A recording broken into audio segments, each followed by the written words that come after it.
બાબર ખડોસર રેલવેના અંડરબ્રિજના કામમાં હલકું મટીરીયલ્સ વાપરતા દિવાલો ધરાશાયી. બાબર રેલવે સ્ટેશન નજીક આવેલા બાબરથી ખડોસર જતા રસ્તા ઉપર કરોડોના ખર્ચે રેલવે તંત્ર દ્વારા અંડરગ્રાઉન્ડ બ્રિજ બનાવવામાં આવ્યો છે, પરંતુ રેલવે તંત્રના અધિકારીઓની કોન્ટ્રાક્ટર પર રહેમ નજર હેઠળ નબળી કામગીરી થતાં પહેલા ચોમાસામાં જ રેલવે બ્રિજમાં પાણી છલોછલ ભરાયા છે. વરસાદી પાણીથી રેલવે અંડરગ્રાઉન્ડ બ્રિજના ભાગમાં આવેલ પ્રોટેક્શન દિવાલો કાગળના પત્તાના મહેલની જેમ ધરાશાયી થતા ખેતરોમાં રહેલું પાણી અંડરગ્રાઉન્ડ બ્રિજમાં ભરાઈ જતા ભાભર ખડોસર રસ્તો 8 દિવસથી બંધ કરવો પડ્યો છે. પ્રોટેક્શન દિવાલ ધરાશાયી થયેલ છે, તેમજ અન્ય જગ્યાએ પણ તિરાડો પડી જતા અંદાજે 12 કરોડના ખર્ચે તૈયાર કરવામાં આવેલા અંડરગ્રાઉન્ડ બ્રિજનું કામ હજુ પૂરું થયું નથી. લોકોને અવરજવર માટે રસ્તો ખુલ્લો પણ મુકાયો નથી અને બ્રિજ તૂટવા લાગ્યા છે. હવે સવાલ એ થાય છે કે શું કામગીરી દરમિયાન રેલવેના અધિકારીઓ કે એન્જિનિયર હાજર નહીં રહે?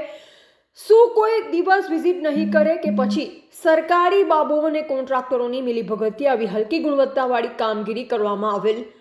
રેલવે તંત્રના ઉચ્ચ અધિકારીઓ દ્વારા આવું હલકું કામ કરનાર કોન્ટ્રાક્ટર અને જવાબદાર રેલવેના અધિકારીઓ સામે કાર્યવાહી કરવામાં આવે તેવી આ વિસ્તારમાં ખેડૂતોની માંગ ઉઠવા પામી છે. 20 દિવસ અગાઉ હલકી ગુણવત્તાવાળી કામગીરી બાબતે મીડિયામાં અહેવાલો પ્રસિદ્ધ થયેલ, પરંતુ કોન્ટ્રાક્ટર સામે કોઈ યોગ્ય પગલાં ન લેવાતા આજે બ્રિજની આ હાલત જોવા મળી રહી છે. એવા સોમાભાઈ જે રાવળ, S1 ગુજરાતી નેટવર્ક, ભાભર, બનાસકાંઠા.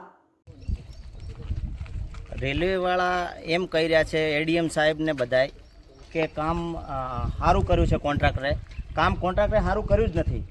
વરસાદ પહેલાં એ તૂટેલું હતું, અત્યારે બી તૂટેલું જ દેખાય છે. જો તમે હું હાથ લાંબો કરું છું ત્યાં આગળ બધું તૂટેલું જ છે અને રેલવેના કર્મચારીઓ કોન્ટ્રાક્ટરને બચાવવાની કામગીરી કરી રહ્યા છે. પાણી નિકાલ માટે કોઈ વ્યવસ્થા જ નથી. પાણી નિકાલ માટે કોઈ વ્યવસ્થા જ કરતા નથી. એ લોકો એમ કહે છે કે પાણીનો અમે સંપ બનાવશું. ક્યારે સંપ બનાવશું? આ રસ્તા તો બંધ થઈ ગયો છે. આગળ થોડા વરસાદમાં બંધ હતો. સંજયભાઈને મેં મારે રૂબરૂ ફોન કરેલો છે કે પાણી કાઢવાની જવાબદારી અમારી આવતી નથી. કોન્ટ્રાક્ટર એવું બોલે છે, અમને આને ધમકી આપે છે, અમારો કોઈ ફરક પડવાનો નથી, તમારે જ્યાં અરજી કરવી છે કરી શકો છો અને બિલ આવી ગયું છે એવું બોલે છે.